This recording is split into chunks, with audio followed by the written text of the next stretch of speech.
All right, today we're going to tackle something that can seem, well, a little intimidating. Installing a professional library management system called Koha. But don't worry, we're going to use a simple, automated method that takes you from zero to a fully running system in just a handful of minutes. Let's dive right in.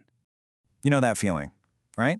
You open up that terminal window, you see that little blinking cursor on a totally black screen, and you just kind of think, uh-oh, you are definitely not alone. Setting up professional server software can feel like a huge challenge, especially if you're just getting started with all this. But what if I told you that you don't need to be some command line genius to do this? Seriously. With the method we're going to cover, you can go from that scary blank screen to a secure, ready-to-go library system probably faster than it takes to brew a pot of coffee. So, what's the secret? Well, the hero of our story today is a simple automated script. It's just a single file, but packed inside are all the commands, and I mean hundreds of them, needed to install and set up Koha perfectly. You just run this one file, and it handles, well, everything else. So, why use this script? Well, it's not just about speed, though it is super fast. It's really about building a solid professional foundation from the get-go. See, the script doesn't just install Koha, it also sets up a security firewall and configures daily backups for you automatically. For a beginner, that is a massive win, making sure your system is secure and ready for real-world use right out of the box. Okay, let's get practical. I'm going to guide you through the entire process right now. It is so much simpler than you might think, and we'll break down every single step. The whole thing really just boils down to these 4 core steps. First, we download the script. Easy. Second, we make it executable. We'll talk about what that means. Third, we run it. And finally, you just answer 2 simple questions. That's it. That is the entire process. Okay, so after you've downloaded the file, you'll run this little command here. Now, changed plus X might look like computer gibberish, but all it means is change the mode to be executable. You're basically just giving your server permission, telling it, hey, this file isn't just text, it's a program, and you have my permission to run it.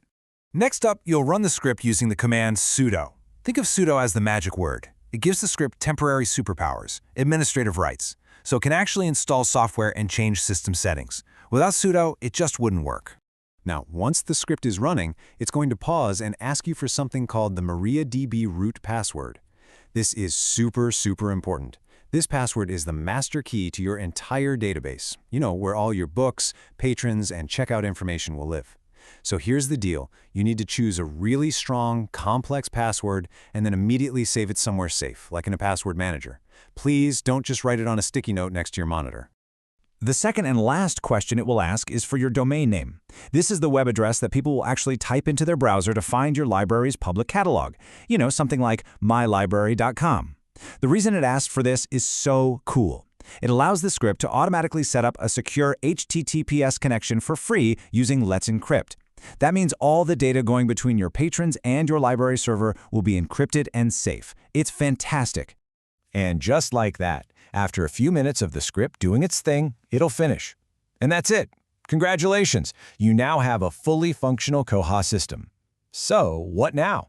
Let's take a quick look at where to go. Your new system has 2 main front doors, and they're both at the same web address you just provided. First, there's the staff interface. That's the back end, the librarians-only area where you'll log in to add books and manage the library. Then there's the OPAC, the online public access catalog.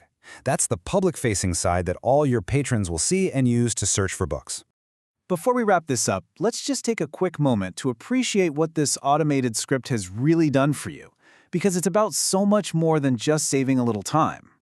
Think about everything that was happening in the background. The script did work that can honestly take hours to do by hand, like setting up a firewall, creating your main admin account, and even scheduling those daily backups.